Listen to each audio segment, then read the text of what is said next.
Welcome back. વધુ સમાચારમાં વાત કરીએ તો હાલ દિવાળીના પાવન તહેવારની રજાઓ ચાલી રહી છે ને ત્યારે યાત્રાધામ વીરપુરમાં પૂજ્ય જલારામ બાપાના દર્શન માટે દેશ વિદેશથી ભક્તોની ભારે ભીડ ઉમટતી હોય છે.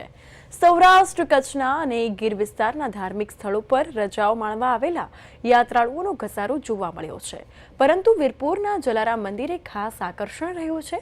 ભક્તોની લાંબી કતાર અહીં ઊભા રહીને પૂજ્ય જલારામ બાપાના દર્શન કરી ભક્તો ધન્યતા અનુભવી રહ્યા છે. મંદિરની આસપાસના બજારોમાં પણ યાત્રાળુઓની ભીડ જોવા મળતી હોય છે, જેનાથી વીરપુરમાં ઉત્સવનો માહોલ છવાય છે. આ ધાર્મિક ઉત્સાહે દિવાળીની રજાઓને વધુ ભક્તિમય અને આનંદમય બનાવી દીધી છે.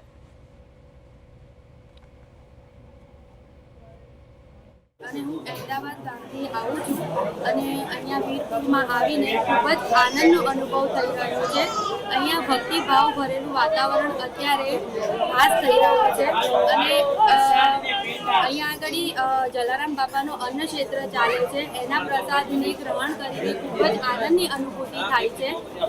એવમ અહીંયા લાઇટ ડેકોરેશન ખૂબ જ કરવામાં આવેલ છે અને અમે અહીંયા આવ્યા પણ અમને એવું લાગતું નથી કે 29 તારીખે આગામી 29 તારીખે જન્મ જયંતિ છે જલારામ ભગવાનની.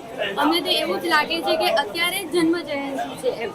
અને ખૂબ જ સુંદર ડેકોરેશન અને ભાવિકોની ભીડો એટલી બધી છે અને બધી જ જગ્યાએ હેલ્પફુલ વાતાવરણ તમને અહીંયા જોવા મળે અને બધા જ શ્રદ્ધા ભરેલા અને એટલું સુંદર વાતાવરણ મનને મોહી લે એવું અહીંયા ભાસી રહ્યું છે.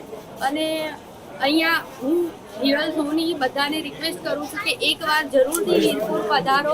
જલારામ બાપાની જન્મ જયંતિ નિમિત્તે 29 તારીખે આવી રહી છે અને તમે આ શ્રદ્ધાનો જે મેં અનુભવ કર્યો એ તમે બધા બી ભક્તિભાવ ભરેલો અનુભવ કરો.